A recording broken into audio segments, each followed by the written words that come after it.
All right. Thank you, everybody, for joining us. Appreciate you taking the time to be here to talk about getting your SaaS customers into the federal marketplace. My name is Miles Anderson. I'm the Vice President of Commercial for SMX, and I'm joined by Spencer Colson, who's our VP of Strategic Products. Between the two of us, we've spent well over a decade in the federal market space and also commercial as well. So happy to chat with you about the depth of experience and expertise that we have. But today we're going to talk specifically about our federal Accelerator program and how we help SaaS providers get into the federal market and, more importantly, remain in the federal market.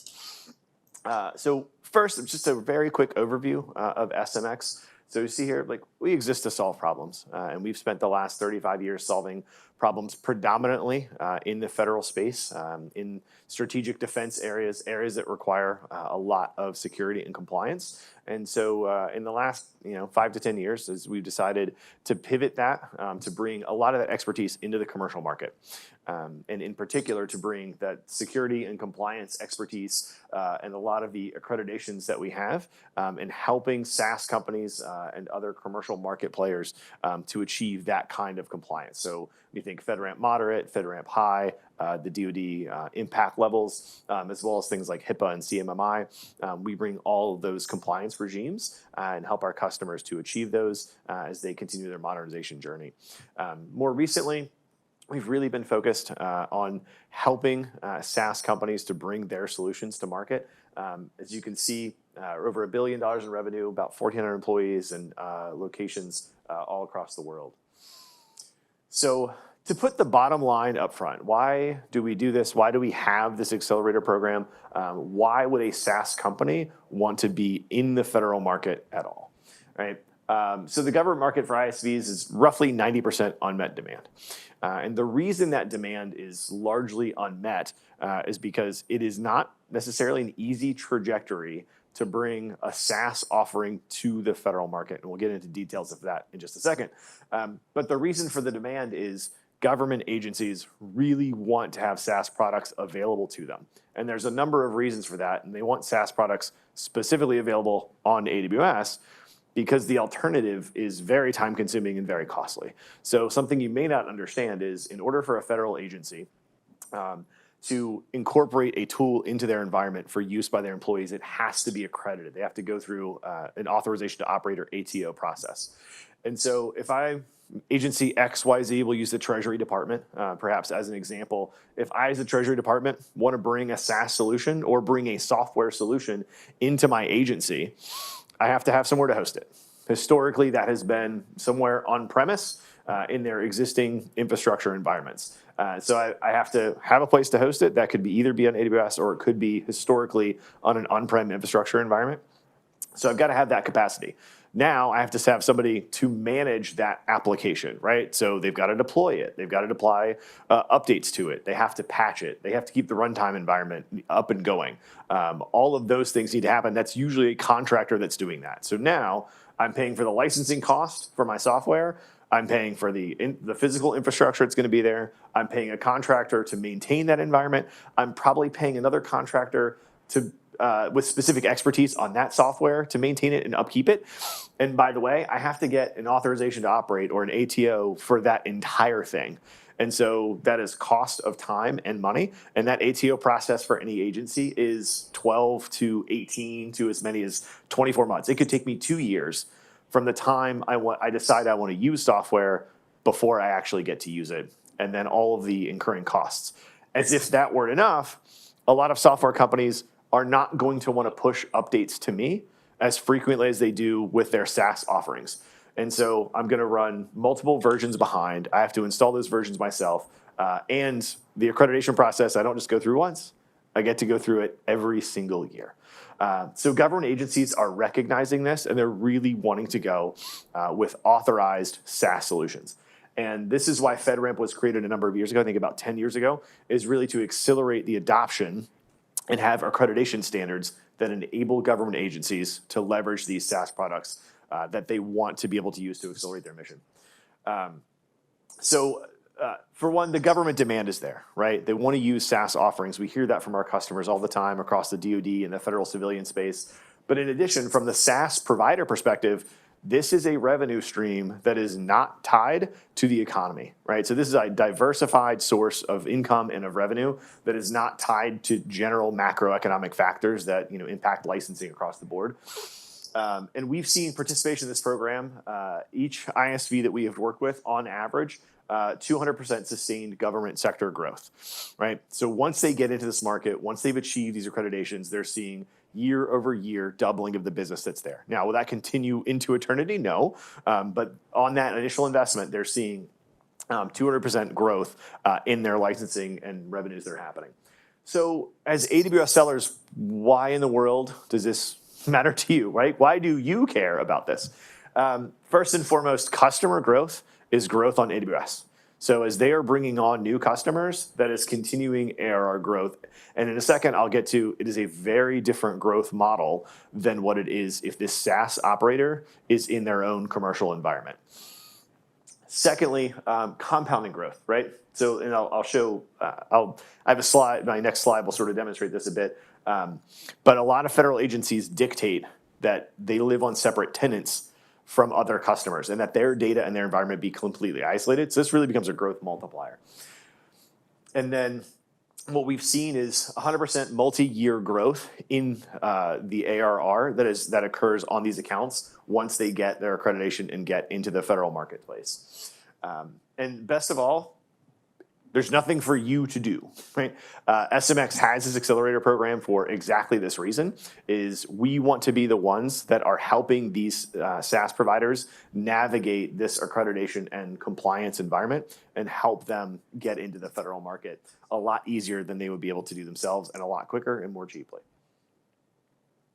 So here is what the growth model looks like compared to a growth model for just a standard commercial SaaS offering, right? So if you check the line on the bottom here, and again, these are sort of notional numbers. I didn't pull data from any specific customer, though these are based on what we see from our customers. If you look at the orange line along the bottom there, this is what you would expect in AWS recurring revenue growth in a traditional SaaS model. So as that SaaS company adds more and more customers, right, it's very sort of incremental growth, right? They're probably using a lot of the same instances. They might be using the same infrastructure. So you're growing, but you're not growing particularly quickly. But the revenue model that you see for their Amazon spend when they're a part of our federal accelerator program is an entirely new tenant has to be deployed each and every time. So we see a step graph where anytime a new customer is brought aboard, that's a new tenant. They have to replicate that infrastructure all over again. And then they bring on a new customer and a new tenant. They got to replicate the infrastructure all over again. And what used to take months for a SaaS company to be able to recognize that revenue and for AWS to recognize that revenue because of the accreditation process, we've now condensed that down to a 1-week time frame, right? So for Appian, I'll get to in a second, we have a new environment spun up for them within a week. It's in our MSA that's how quickly we have to spin up that spend. And you can see their revenue matches, right? So they are okay paying this additional incremental cost because their revenues are increasing by that much. They know and understand, and the government understands that they have a higher compliance regime and more difficulty and more cost in implementing these environments. And so the government is willing to pay more. So a lot of times everybody assumes, oh, we're going to the government, we got to discount our rates, it's going to be cheaper, it's going to be low profitable. Not the case for SaaS companies. Because the government realizes there is a heavy cost for compliance and this burden, and that SaaS providers can accelerate sort of their mission requirements, they pay a significant premium for those licenses and to be able to have the solution completely hosted. So their revenues are increasing as well. So what does that look like, right? So traditional ISV MRR growth versus Accelerator. So here we have notional ISV, ABC, running in a commercial region, call it US East 1 for the sake of argument. And we've got 3 different kind of customers that are notional customers that are hosted here. I add another customer to this and okay, great. I've got some new customers. Maybe I need some extra EC2. Maybe I'm spending a little bit more on Lambda, maybe some incremental growth on EKS when they hit a certain volume. That growth is relatively small and very, very incremental. Versus, first of all, if I'm going to be in this federal space, automatically the SaaS provider has to move to GovCloud, right? So technically they can do FedRAMP moderate in a commercial region, but generally they're going to move to GovCloud. So I'm going to take all of that operational spend that is over in the commercial region, and I'm going to replicate that immediately. So all of the monitoring, all of the logging, all of the underlying infrastructure for that SaaS product I'm going to have a copy of that. And then when I bring a customer in, I've got an entirely new tenant set up that's going to copy all of that all over again. Next customer comes on board, I'm going to copy that all over again, right? So these are replications of the entire operating environment. In addition, there's a lot of additional logging and compliance activities that take place that drive ARR as well. And so on and so forth. Every single time I bring a customer, I've got to bring an entirely new hosting environment, which gives you that step curve that I showed you on the prior slide. So for each additional customer, we've got an entirely new hosting environment with an entirely new set of compliance controls that get deployed. So we see traditional model, existing AWS region. If we move to Federal Accelerator, we've got a new GovCloud region. That environment's supported by existing ops and infrastructure. This requires entirely new ops operating infrastructure. In a commercial environment, most of the time, this isn't true for every SaaS provider, but most of them, they share a single tenant. And in the compliance region, they're going to be a new tenant for every customer. So what does it look like for these SaaS providers to actually get to the government market, right? What does it look like for a SaaS provider to be a good fit to get to the government market? And a lot of them have the idea that they want to get there, and this is a market that they want to go after, but have no idea the complexity that entails. So first of all, size of the market, right? Is this market worth going after? Is it big enough, right? Does it warrant attention? Well, the $100 billion total addressable market and with about 10% adoption. So we mentioned on the prior slide, and this is data from Gartner and Forrester Research, is government agencies are clamoring for SaaS solutions that are just not getting there quickly enough. Growing 25% year over year, we're seeing significantly more growth than that for the SaaS providers that have gone down this pathway.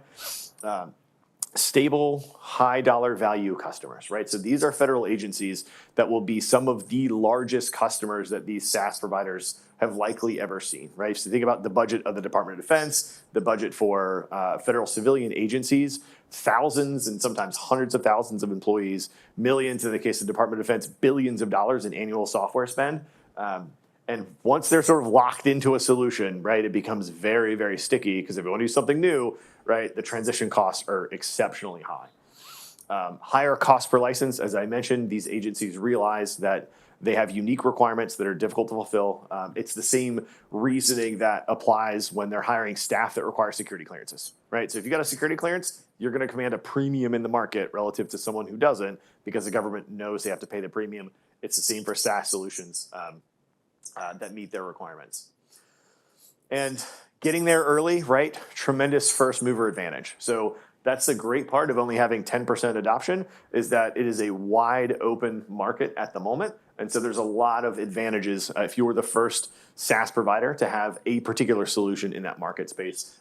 As we'll talk about, Appian in a minute was first mover in terms of low code, and they're reaping the benefits of that significantly. So step one for each of these SaaS providers, getting into the government market, right? You got to get there. You got to get over the hurdle. There's a lot of controls that they'll have to implement, the compliance regime that we will help them with, and they will receive what is known at the end of this road as an ATO, right? An authority to operate.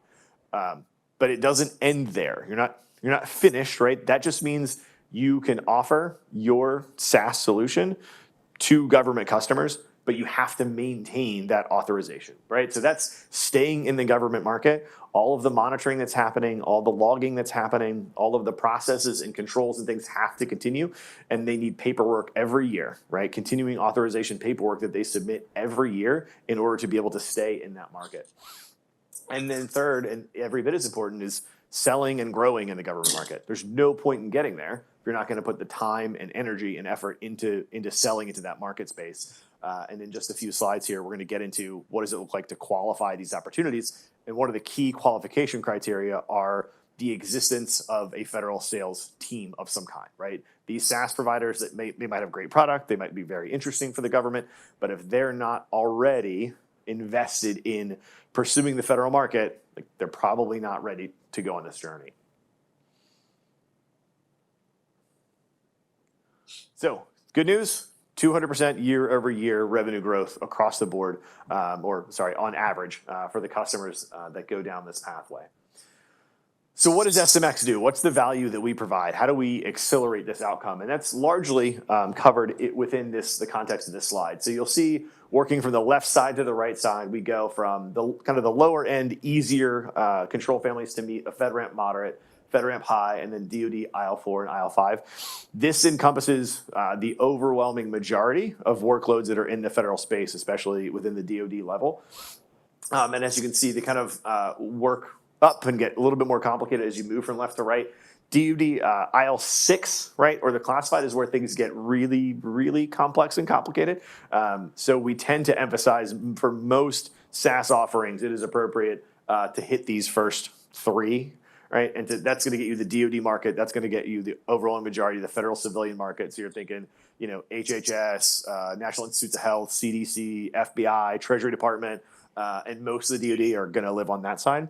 But if you have a SaaS company that is some really cool stuff they're working on, usually in the data analytics space or signals intelligence type of work, they're going to be looking at IL6, which is a different animal. We're not going to talk about it today in detail, but if that's something that they want to discuss, they're welcome to talk to Spencer or myself, and we're happy to fill them in on what that journey looks like. So what's the advantage of leveraging SMX to do this? On top of the fact that we've done it at least dozens, Spencer, if not well over 100 times in the 35 years that we have been doing this work. Everything we've ever built for a government agency had to go through accreditation. So we have a wealth of experience doing this and going through this process. But in addition to that, our SMX Elevate platform, when SaaS providers deploy on top of that platform, and you can think of this pie chart here, is they would have to do all of this on their own without our help, right? So 100% of this work would have to be on them to figure out and largely to do, were it not for our help. But as soon as they decide to leverage our platform, 35% of what they call controls that they need, they're going to inherit from us. So a lot of the monitoring, a lot of the logging, a lot of the boundary protections, a lot of those types of controls, they're already going to inherit from us. They're already there by deploying on our stack. They aren't going to have to figure it out on their own.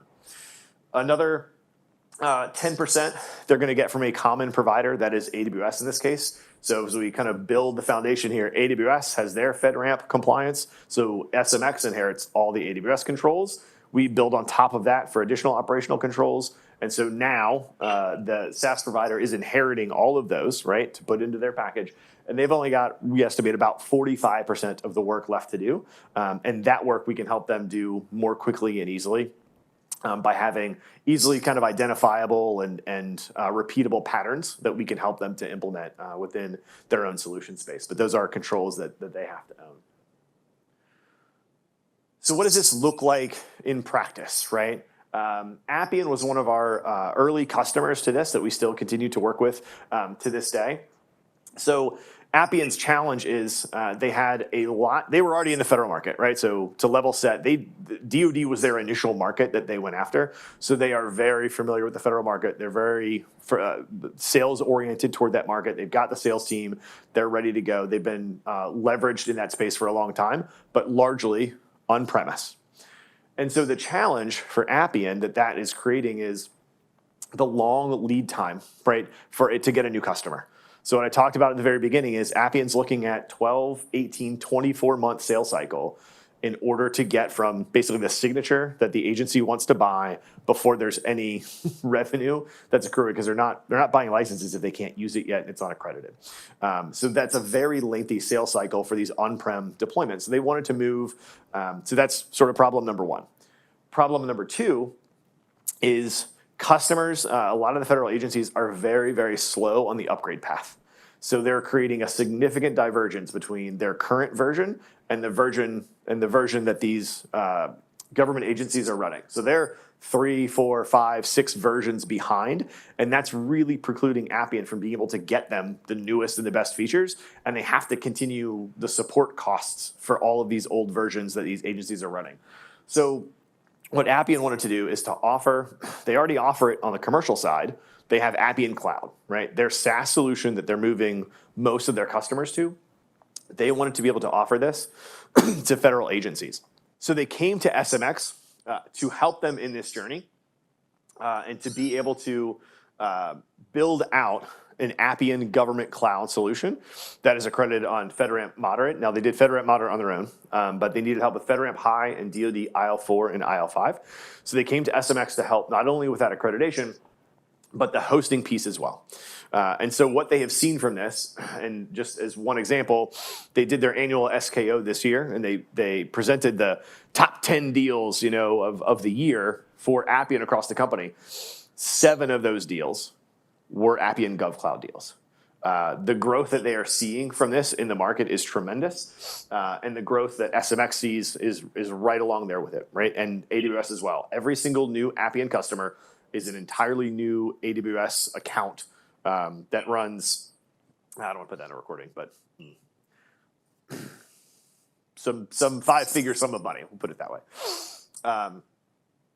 And the unique proposition that Appian has is the market for them is so broad, right? Low code could be applied anywhere. Every agency could use a low code solution. So they have a really nice niche that they've carved out. They're the first mover in the space for low code, the first one with the SaaS offering. And now they're not spending nearly as much time and energy on legacy upgrade paths and supporting customers on the wrong versions, and are really able to bring on new customers now by requirement within 1 week. So they sign a piece of paper. We have a new environment for them stood up and ready to be deployed and driving revenue in 1 week. One of the key things to keep in mind for Appian or for any other ISV or SaaS provider is their engineering resources are incredibly precious. Those engineering resources are focused on the product roadmap that they need to be able to deliver to compete in the market they're competing in. And this was a key consideration for Appian in deciding to leverage SMX, is to avoid having to carve out a part of that engineering team in order to build out an entirely new AWS environment, an entirely new deployment environment, all of these security controls and accreditations. That would have removed a very, very significant portion of their product development roadmap, and those engineering resources would have been redeployed. The second piece is those engineering resources have to be US citizens in order to do that, right? So they would have to take either customer success or product development teams, right? Customer success teams that are US citizens that are focused in the federal space away from doing customer success, or they're very relatively few product development resources, right, that are US persons. And so by being able to leverage SMX, it not only accelerated their delivery and time to market on this, but also allowed them to maintain their focus on feature development and going to market. So how do we qualify these opportunities? What does it look like? How do you identify the next Appian, right? And we'll send kind of this material on this slide out. But we have to look at this in terms of whether or not it's a near-term deal, a mid-term deal, or we disqualify the opportunity. And I would say the number one criteria at the moment is whether or not the SaaS provider has a federal sales presence. If they do not, if they have not decided that the federal market is appropriate for them, it's still possible they'll get there eventually, but that's going to be a very, very long sales cycle. That's going to be a multi-year board-level decision with a lot of investment. So again, the opportunity may be there as they grow, but it's not going to be a near-term opportunity. So what are we looking for near-term? In all likelihood, they're probably doing over 50 million or so of revenue. Don't think of these as hard and fast numbers, but in general, they're probably doing north of $50 million a year in revenue. They have demonstrated product market fit, right? So there is demand for their product as evidenced by their revenue. They've probably been 5+ years in business. They've been around for a little while. They're pretty stable.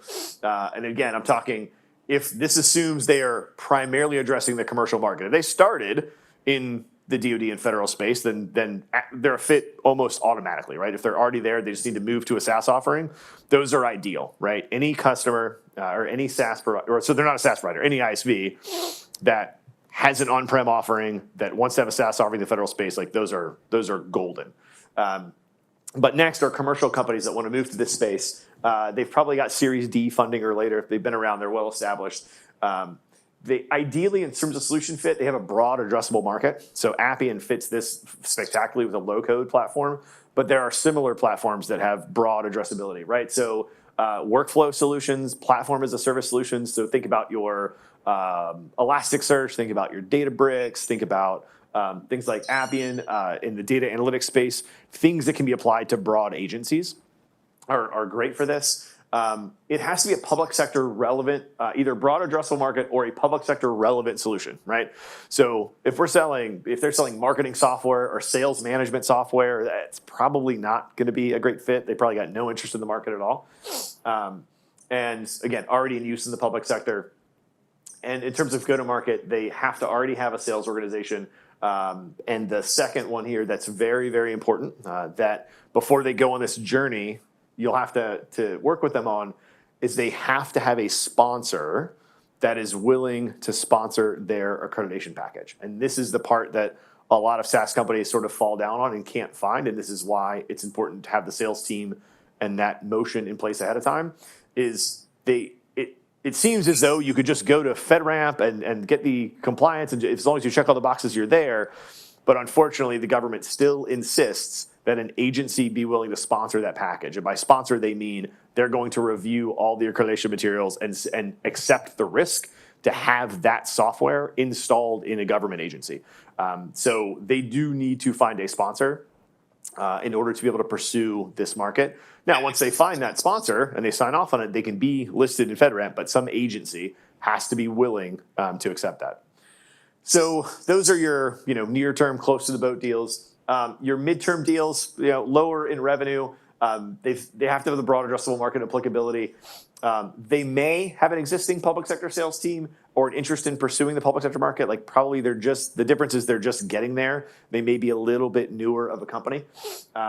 One thing we've seen is sometimes there is a specific customer that's a forcing function for them needing to do this. We've had a couple of customers that have come to us because they're trying to do business with a state government or trying to do business with a specific federal entity, and they have to do this. They have to meet these compliance requirements, and it's being forced upon them. And those are I would move those to the green category of opportunity, is customers demanding that it be done, and it has to happen, and on a tight timeline. And there's revenue tied to it, because that's usually what's going to get these SaaS companies moving. Is if it's a revenue opportunity, they're going to lift heaven and earth to be able to pursue it. Disqualify, again, brand new, small, and focused on the commercial market. Not currently in the public sector, no sales team, right? No knowledge of it. Again, eventually maybe they get there, but at this point it would be the investment is somewhat north of $1 million. So this would be a distraction for them and not something they should be doing. So I would disqualify those pretty quickly. So as we approach these customers, right, what are the key things that we want to be driving to them? As we talk to an ISV about bringing their SaaS offering into this space, right? How do we want to be selling to them? Well, first, it's the pain. They want to hit on pain points that their customers have that this helps address. So high on the list for a lot of ISVs is managing customer self-installs. Ask any customer success team, and they spend exorbitant amounts of time managing issues that are unique to the customer environment. Customers running different versions of the software, customers that are demanding or asking for a SaaS version, vulnerable to market competitors with a SaaS offering. So if you're covering an ISV that has a competitor that's already in this space, they should be very interested in getting there. And infrastructure vendors taking wallet share, right? That's another pain point that happens. So the solution, trying to do this, the solution statements doing this on their own is going to be really slow and painful and difficult, especially if you don't know how to navigate it. It can be a very frustrating process if you don't speak the language of compliance and government. These ISVs are not in the compliance business, right? They don't want to go hire people who do this for a living. I have tons of information assurance folks and CISO level folks that they love writing these documents. I don't know why. I think it's a chore, but it's what they love to do, right? So once they're done with this, they've gone through the accreditation process. I'm not sure what else these folks would do if they worked at the ISV other than an annual maintenance cycle. So it saves them the hassle, right, of having to go hire folks that are not a fit for their business and the distraction. And we can get this accredited in months, not years that would take them on their own. So the activation piece, schedule a free, we are more than happy to do a free Accelerator workshop, right? Or come in, cover these topics and others along with an ISV, talk a little bit about their organization, where they want to go, where they are right now, and just get a good lay of the land and move the conversation forward that way. But this isn't just an SMX effort, right? This is a whole kind of partner team effort and activation that occurs. So you've got SMX largely taking the lead on a lot of the accreditation conversations and scoping that need to happen. We've got an AWS partner team that helps us to look for funding opportunities for that, for POCs and for migration plays. And we've got our team at Carahsoft as well that is more than happy to help market these solutions and drive go-to-market activities for these ISVs when they're ready to be in the government market. So one of the great things about this as a partner team effort is you don't have to spend the cycles selling this to the ISV, right? You're focused on driving AWS adoption and AWS growth, and we're the ones who walk through this sales cycle because we have the depth of expertise in the federal marketplace, right? So we're going to come in, talk to your customer about not distracting their engineering resources by pursuing this, the opportunity that this market presents to them, right? Looking at the cost of that investment and what that return on investment is going to look like, and really walking them through the whole sales cycle so that you, in addition to them, can continue to focus on the market that they're competing in, right? And so we do want to partner with you in that way and take off a lot of that kind of sales burden, and we've got a great team who's able to do that and contribute. Finally, how to get started, right? So identify which customers are looking to expand, right? Which ones are a good fit, which ones are interested in this market. Invite them to any of our sessions, right? So we've obviously recorded this one. I would not send this to customers, but we have other webinars and things. In fact, one that we're doing in about 2 hours that's going to be very focused on the customer, so you can send that to them. Bring SMX in as soon as possible. We have deep expertise in this. We love to have these conversations and pursue these opportunity. And then, so you mentioned your owners are the key, right? This is not a one decider type of investment at any agency. Interestingly enough, we find the key decision maker for most of these and the person funding it actually doesn't come from the product team, which you would maybe expect. It doesn't come from the sales team, which is what you would really expect. Nearly every single one of these that we've pursued has come from the CISO, from the Chief Information Security Officer at these software companies. That is the level of decision that's needed. And it does have a big impact on their operations, right, and how they do their security operations. And so kind of the key folks there, you have to have buy-in from your federal sales leader. You're going to have some buy-in from the lead of product, but you're really going to have buy-in from the CISO at the organization.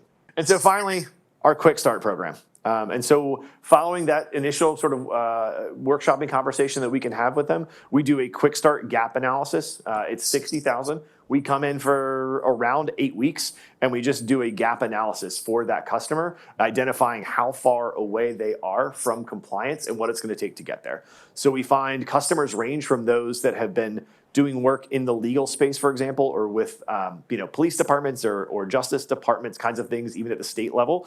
They tend to have a pretty rigid compliance requirements, like think financial and accounting software and that type of thing. They tend to be pretty far along. Their compliance is usually pretty good. Their controls are good. Their security is good. So we come in and do a gap analysis, and we'll tell them, hey, you're 80% of the way there. Here's the remaining controls. Here's what we think it's going to cost for you to get your full FedRAMP authorization. And we have others who are pure play, wild west SaaS providers that we come in and we ask a handful of questions, and they've got third-party software running over here and third-party software over there, and no documentation of any kind discernible. And we tell them, all right, this could be a little longer journey. So yeah, $60K. We can come in, do a couple week analysis, and at a bare minimum, even if they decide not to move forward at that particular point in time, we're going to leave them with a roadmap of how they can get into the federal space if that's what they decide to do. So if you want to move forward with any of those things or any of those activations, feel free to reach out to me, Miles Anderson. It's manderson@smxtech.com, or my colleague Spencer Colson, scolson@smxtech.com, and we're happy to help out. Thanks, everybody.